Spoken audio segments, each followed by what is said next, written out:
2, 3, let's go! So, hi. So if you have ever read any book ever, you have probably DNF'd a book at one point in time. And if you don't know what DNF means, it means did not finish. And I have DNF'd so many books this year. And kind of like what I talked in my last video, it's because I was pregnant, couldn't focus, all that good stuff. But I have DNF'd so many books that I could catch up on my Goodreads goal of reading 30 books a year, which I think I'm like 6 books behind, and I'm pretty sure I have DNF'd that many books this year. So what we are doing in this video is we are going to see if I can finish all my DNF books this week. Because this week is my last week of maternity leave, so it'd be great if I could like catch up on that before going back to work and like adding that craziness to my life.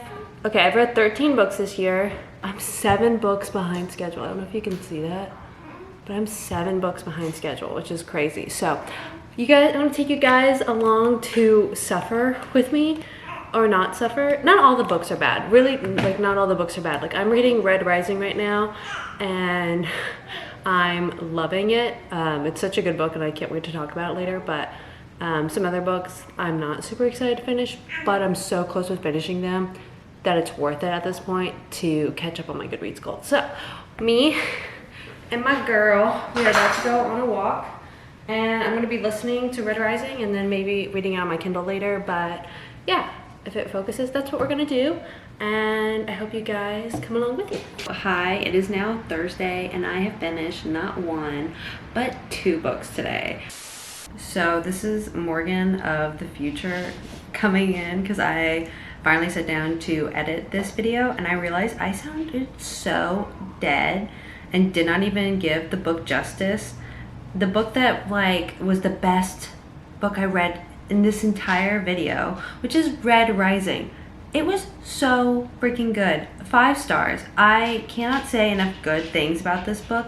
It gave you like revenge, or like an angst in war or potential war, and all these complex characters, and you don't know what's going to happen next, and you think like, okay, like they're on this mission and then it doesn't go the way you ever thought it could, and then the stakes just kept getting higher and higher, and all these different I just loved it so much. It was such a quick, fast-paced read for me because every single chapter was like another thing and another thing, and then a new piece of information is revealed and you're like, oh my gosh, are you kidding me? And it was such a great reading experience. I actually listened to it on audiobook, which I definitely recommend. I actually bought this book 3 different times. I have it physically on my Kindle, and well, I didn't buy an audiobook. I listened to it on Spotify, but the voice actor did such a good job and has like cool accents while you're like listening to it. So it was such a fun reading experience. I can't like go into too many details because I don't want to ruin anything for you guys. I want you to just go in it completely blind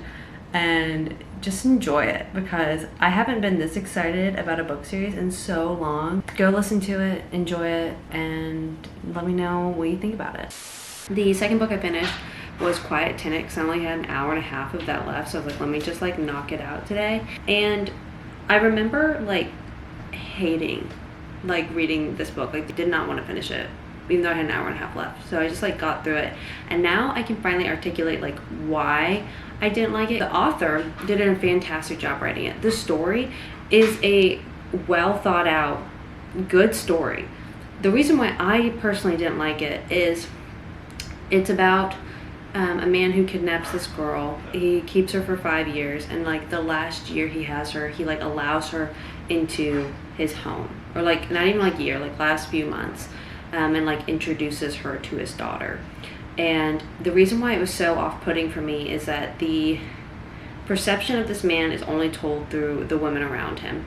And when you're in the eyes of the victim, the writing is like, you do this because of this. So she'll be like, you push off his hand because you don't like the feeling of his hand on your body. Like, it's very much an out of body experience of like, this is what you do because of this. Like you can tell that she's like not in her right mind, which I think is such a genius way to write this character, because that's how your mind would be after being kidnapped for 5 years. You're not in your right mind. You're just on survival mode. That's how you think that's how I think a brain would respond in that way. And so it's very like off-putting when you're reading it like that, like reading in her perspective. And then there's another character in the book that is like obsessed with this man to the point where it's like creepy, and you're like, I hated that character. I could not stand her. Reading her chapters was just so infuriating, so I was like, he's terrible. I don't know why you're so obsessed with him. There's also like, if I'm remembering correctly, there's like a weird age gap because she met him as a child when he was already an adult. I kind of have like having trouble rating this because it's not a bad, like obviously, like I said before, like it's not a poorly written book. It's not a bad book. I just didn't like it because it was so off-putting for me personally. So I'm not saying don't read it, but I'm also not saying to read it either. So I think I'm gonna rate it 2.5 stars, me personally, just because of the feeling it gave me, but it wasn't a bad story. I have that left. But I think I'm going to go ahead and like finish, if this focuses, there we go. I think I'm going to finish Bride next if I have enough hours on Spotify. That's where I've been listening to it.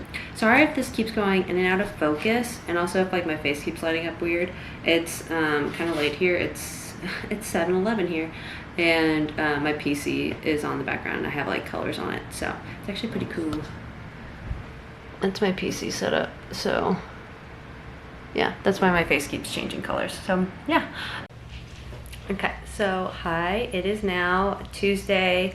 It's been a week since I've started trying to read all the books on my list of the books I did not finish. I think I had like 6 books on there, and I have finished 3 books this week. The last book I finished, I think the last time we talked, is I was going to read Bride, and I finished Bride. And just to like start off before I give like my full review, romance books, I think I don't know if I said this in this video or maybe a previous one, but they're just not like my favorite genre. There's definitely some like romance books that I do like I like Emily Henry a lot, but this book was just not for me. I gave it 2 stars because and I think this is just like an Ali Hazelwood thing where it's just a little like kind of corny, and it was just too corny for me. And I was really hoping I was gonna like this book because I don't love books that are like rooted in reality. I like something that's why I love fantasy so much. It's just like, this could never happen, and it's just crazy and amazing. But with the premise being her being a vampire and him being a werewolf, and they have to get married to like, you know, keep the peace between the 2 different like clans, I guess, or I don't even know what you call it.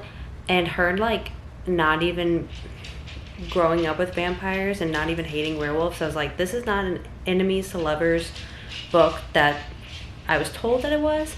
So it was just like not my favorite. There were a lot of cringy moments.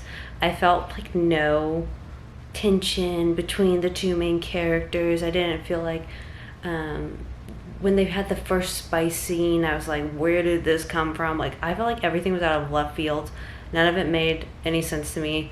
It did have like a kind of interesting storyline of her trying to find her friend that like went missing. So there was like some good like elements to keep the story moving forward. But in the end, I just found it kind of cheesy. I didn't really like the main characters. I found like the main girl, she kind of was just too ditzy for me and dumb, and like didn't think highly of herself. So I was like, she just wasn't like a character I was like super rooting for. The guy was fine, but it just wasn't for me. I don't really recommend it, but I don't know if I'm going to read another Ali Hazelwood book, but I did read 3 books this week, so I was really excited about that. I still have Magnolia Parks, 2 Twisted Crowns, and I think something else. My phone's not near me, but yeah, I'm finally only 4 books behind on my Goodreads, which I'm so excited about. And I think what I'm going to read next is hopefully 2 Twisted Crowns. I might start another book just because on my Libby app, my library, I got The God of the Woods, so maybe I'll read that. So this might be like a shorter video. I didn't really super record like me reading, or it wasn't really me reading, it was me listening to audiobooks. But I appreciate you guys watching this video, and I hope to see you next time. Bye.